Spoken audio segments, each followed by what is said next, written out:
So your vision for Pakistan, which this session was supposed to be about, right? So does it involve following the constitution?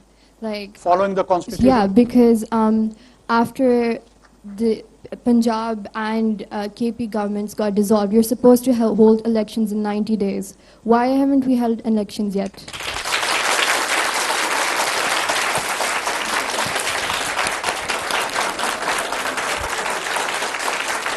I'm joining you.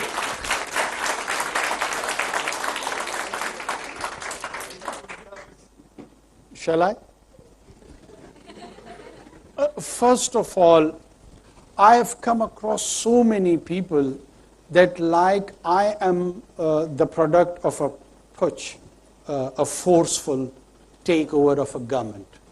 I feel like I'm a product of a military takeover and I had to respond to such challenging question. In fact, I am the product of a constitutional order, which you are referring to. There was a leader of the House in an assembly, which was probably elected by all of you, or many of you, and there was a leader of opposition, which was again elected by many of you. There would be many questions and views about the individuals, but this is what Constitution refers to as a procedure. They agreed on my name and I am so-called product of that constitutional order. So at least we are interacting in a civil, normal and constitutional manner. There is nothing unconstitutional about it. When will be the elections? The outgoing parliament, they have passed a law. A law, many of students here probably would be the graduates of law, that the election dates would be announced by the Election Commission of Pakistan. And I am the caretaker Prime Minister, I am not the Chief Election Commissioner. That is part of the problem. If I had the dual role, by the end of this conversation, I would have given you a date. As it is not in my mandate, all I can do, or our government can do, that we have to assist that role, provide the financial assistance, the security, and others. And once that requirement is asked of us, I can assure you that we will fulfill our duty. KP and Punjab's election was prior to our coming. And I can only refer to that there is an article which is 254 in Constitution also. And that says that if something is late, does not make it unconstitutional. So whenever you go and find out it in the Constitution, there is an article 254. Yes, I'm sure it's 254. Go through that. Unfortunately, sometime if due to circumstances, any act, if it is late for certain reason, does not make it unconstitutional just on the basis that it has happened late. Thank you.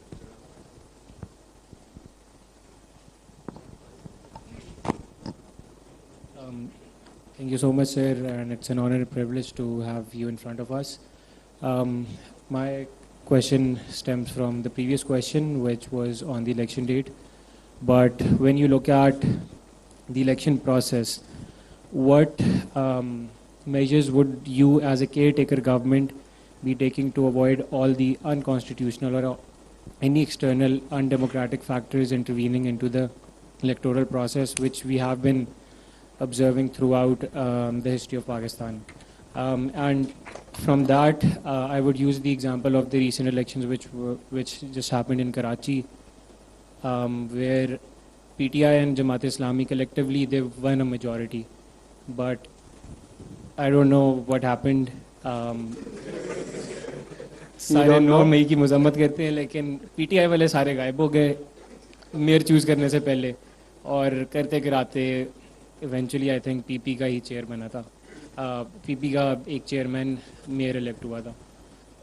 I see this happening on a larger scale as well. And yeah, you as a caretaker government, I think, can have an impact on regulating the election commissioner. So over to you.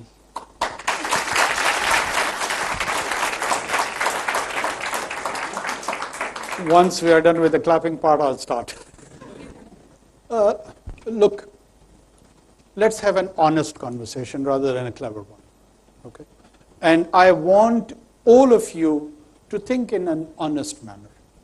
Pakistan is a transitional democracy. What is a transitional democracy? It's a subject which is taught in many universities around the world. We are not a settled democracy. There was a democracy in the Europe. It has taken its own shape, where it morphed from dictatorship to civilian supremacy, and it took them few centuries. It was not that easy journey. We want to have it a bit easy way, just having few conversation here in the halls and get all those subtle questions which is related to political power, economic power, and social power. There are two instances in history. One is called French Revolution and the other is called Glorious Revolution, which was in the case of James I, who fled, and the power was transformed from the monarchy to the parliament in English case. This was called Glorious Revolution because it was bloodless. And the other one, I'm sure you are aware of the guillotines and the rest of the experiments related to that. And it was a bit gory and ugly. When you want to have a transitional democracy morphed into a settled democracy, there has to be a process. First of all, we are a transitional democracy. We are not a settled democracy. All the PTI or the pro-PTI people are talking about the democratic reforms, electoral reforms, post ouster of PTI's government. Prior to that, you do not see that narrative coming from their cadre and their leadership. As you refer to a situation where the outcome was for the favor of a PPP candidate, do you remember what happened with the Chairman Senate? Who did it? Just forget it. Who did it? All of you know. All of you know. I was also part of it.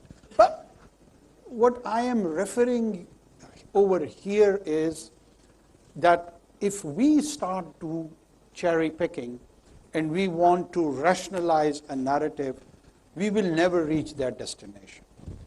We need to settle on certain principles. And those principles should be beyond political parties.